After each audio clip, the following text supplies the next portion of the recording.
Hi, everyone. I am Donna Reid, and this is Donna Reid Talks Voice. In this episode, and I'm very excited about this episode, it's showing how the males mix the chest voice and the falsetto. This is something that every male struggles with, and I'm hoping that these little hints, these little exercises will give you some insight on the whole thing. First of all, you definitely need a falsetto. So I'm going to start with Michael again. I'm going to just let him do his falsetto. Let's do it with an ooh, just bring it down and see where it wants to go.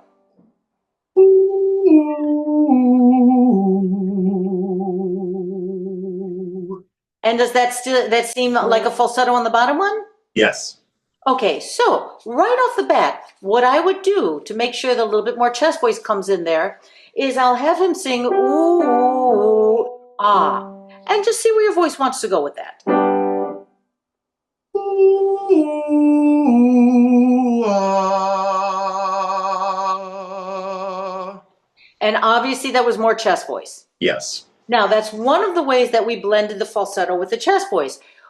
Almost always you want to start from the top down, get that falsetto to go into the chest voice before we try to get more chest voice going up, because obviously everybody wants that big powerful sound going up, but we have to get that falsetto dominant, get that into the lower part. And I know Michael has a strong chest voice.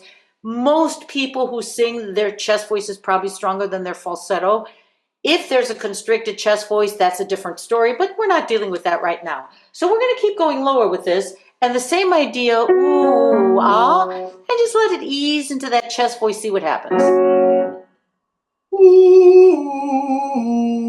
ah. Exactly.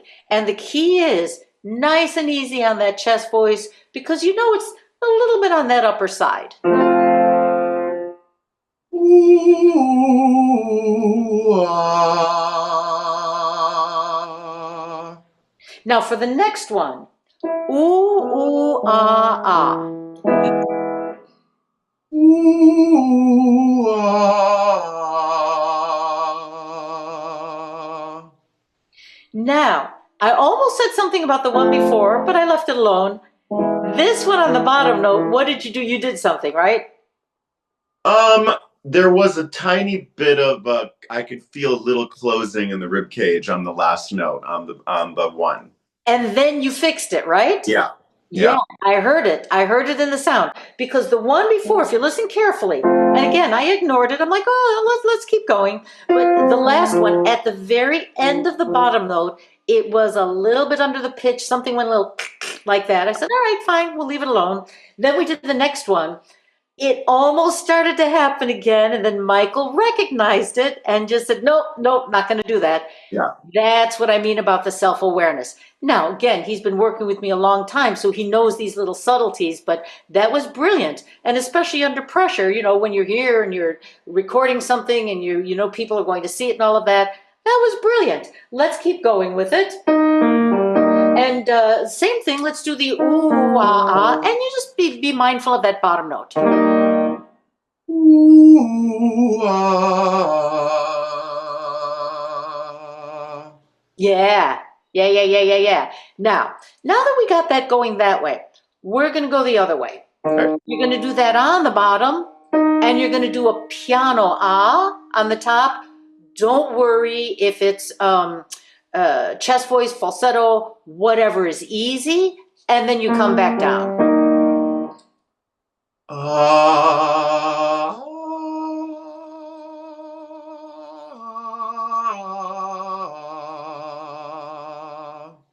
Brilliant. Now, on the top note, there was this little scratch. I don't mind that little scratch, and I'll tell you why. Because that little scratch tells me already some kind of chest voice wants to come in. You probably feel that, right? Yeah. Now, don't think chest voice per se. Do exactly the same thing, and don't be too piano on top. Okay.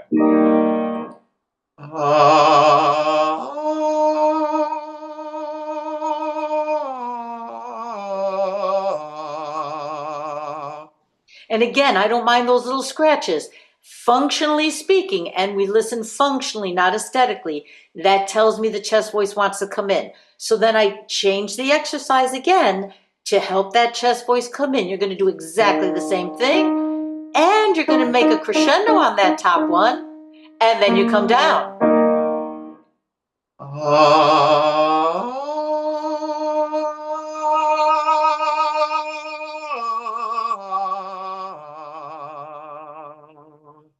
And now we took care of it. Now we added the chest voice up there. But let me ask you this question. Did that feel like a chest voice, the crescendo part of it? Did that feel like a chest voice to you? I would say it's somewhere in the middle. It definitely, when I started, it was more head voice, and then somehow or another, it just became more chesty. Okay, I'm going to ask you about that because I love the way you said somehow or another. Yeah. How did you experience that? I mean, it was just a thought of, okay, I need more energy at this moment. Yeah, brilliant. Thank you. Because what happened is the way I set up the exercise, we established that piano note on top. And then when you made the crescendo, the chest voice added itself without your thinking, oh, I need to support, I need to add chest voice, I need to, you gave it more energy. Obviously, you can't Yeah. just sit back and let it happen on its own, but it did it very smoothly. Now, again, you've been working with me a long time. Your voice works very well. So that happens really easily. It's almost a little unfair, when you've got somebody sitting at home saying, "Well, my chest voice, and all of a sudden I don't do that." No, until you're at a certain level, it's not really going to do that.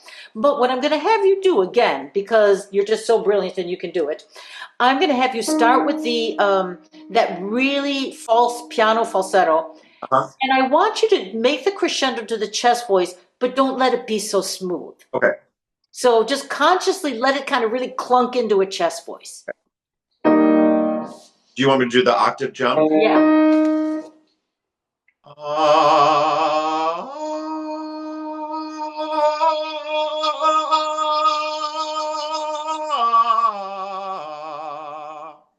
And that's what normally happens with a lot of people. That little will happen. Now, when you got to the end of that, how did that one feel? Uh, Not as free as the first one. Exactly. Yeah. I heard that. Yes. Yeah. Which is fine. And that's because it's totally unfair to you because I made you do something that your muscles really kind of don't want to do. It's okay. I'm okay with it. Because once the muscles work well, asking them not to work as well is really not it's unfair. It's unfair. But I did want to show people that normally that's what'll happen. And there's probably, I'm sure you felt a little bit of a push there. Yeah, I had to push a little bit to make it clunky. To make that clunky, exactly, exactly. Again, I'm just pointing all of this out to show everybody, how it works. How do these things work? It's going to work differently for this one, that one, or the other one. And when I'm working with an individual, I really do it on an individual basis to see what's happening at the moment with that person. Now, I'm going to go much higher with this. Don't crescendo right now. It's just firm on the bottom, piano on the top, and you come back down.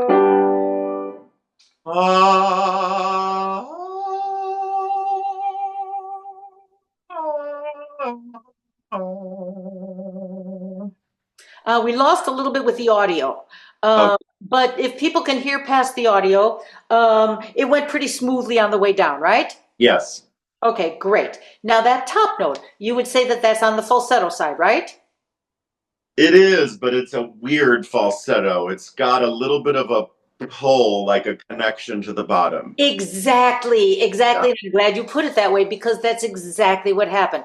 It's on the falsetto side, but it's very definitely connected to the bottom, which means our next step, same thing, same crescendo. Now be careful with the crescendo because this one you do it in the easy way, not the one that's clunky. Okay. And not too loud. Just Okay. do a little crescendo with it, let it get a little fuller, and then you come back down with it.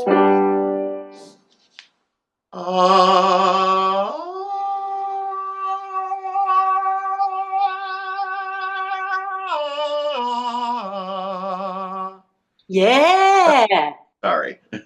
What? I ran out of breath at the end. Okay, fine. Fair enough. Don't worry about that. I never worry about that. But you notice how nice a crescendo that was. Yeah, I liked it a lot.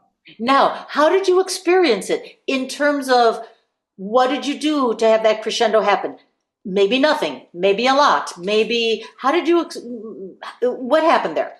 My thought was lean more onto the head voice, and then it just sort of happened. Great. So because you have the connection to the bottom, because you had that connection on the falsetto side to some kind of chest voice, you were able to then crescendo and go a little bit louder with that without too much of a push, leaning on that head voice side. Yeah, it was definitely I was leaning on that the upper side.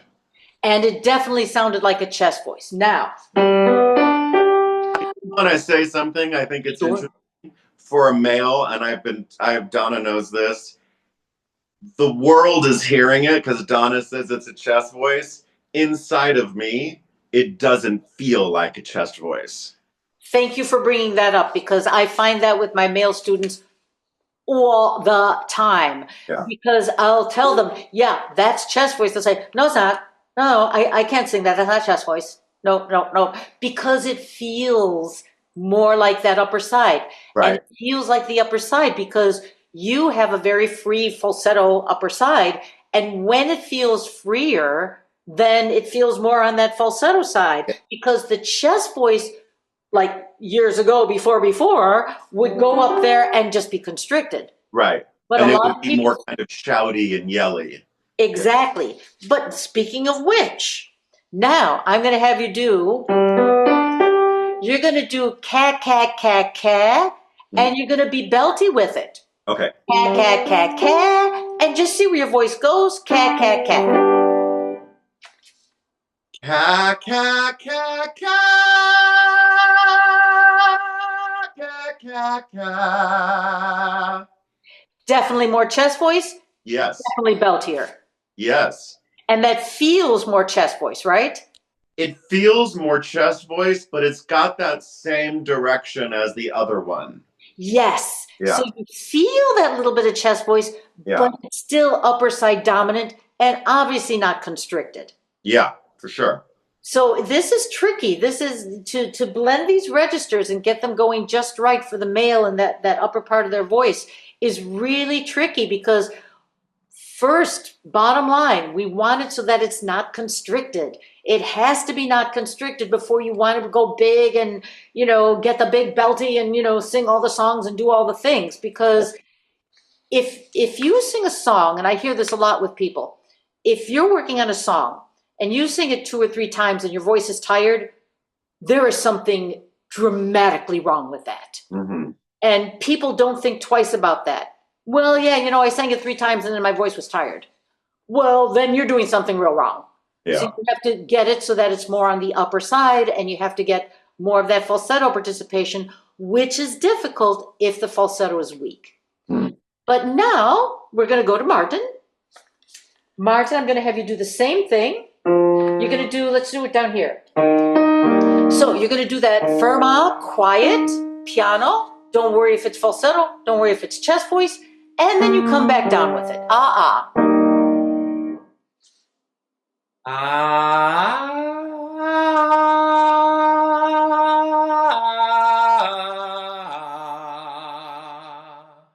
Now, how does that feel and how did you experience that? It was good, but the top part, because I'm a little iffy today, it was a little bit nebulous. It was a bit in between, didn't know where to go. Okay, yes, and I hear that. Normally, Martin's voice works a lot more easily. I could hear, I don't know if he's feeling a little sick, there's a little whatever, fine. So then it's my job to fix it. So it's basically what I did with Michael, but now I'm going to do something different because his voice is a little on that side. We're going to do a G on the bottom, no, a GL, gla on the bottom, and a fa on the top. So gla, fa, and again, it's piano, it's on that falsetto side, and back down. La fa.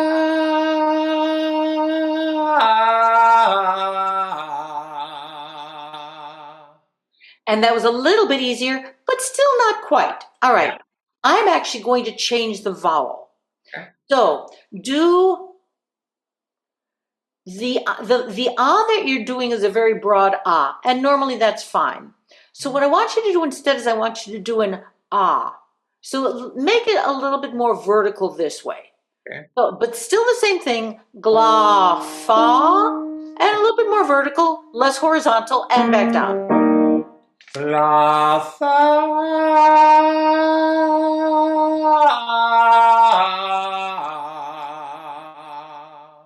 Now that was interesting because you hear the top note was kind of going because it didn't know where it wanted to go. Yeah. Do I want more chest voice? Do I want more falsetto? Which way do I go? This way, that. Did you feel? I know you felt the shift and the movement, but did you feel that your voice wanted to go one way or the other? Would it have been easier to go more falsetto, or would it have been easier to go more chest voice? Or maybe you don't know.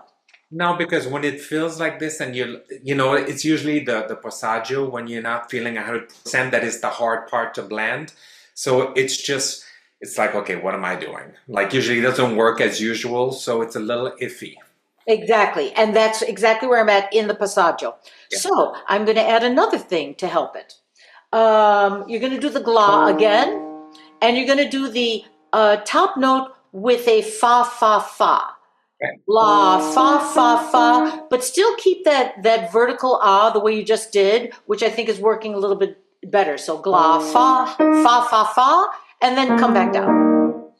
La fa fa fa.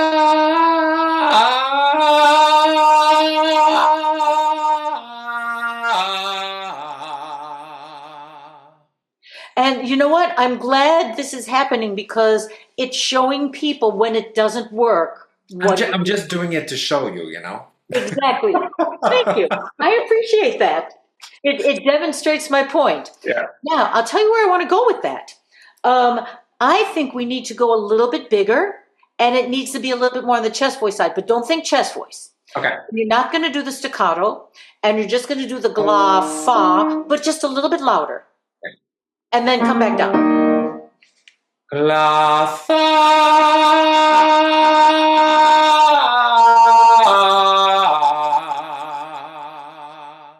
And again, you hear it, it's on that falsetto side, but that little that chest voice wants to come in.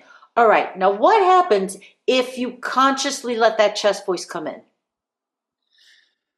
La fa.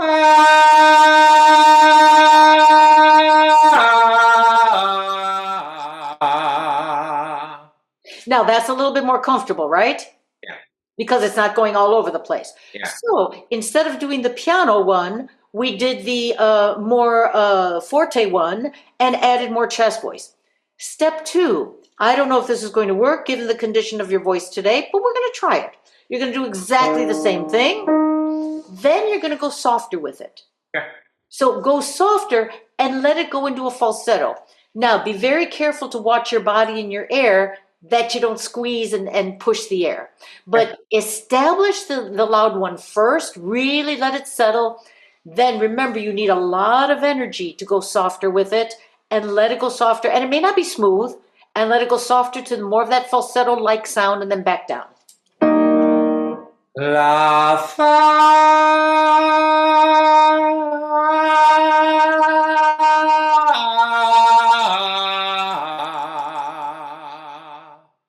See, and then we got a falsetto blend that was very different. Yeah.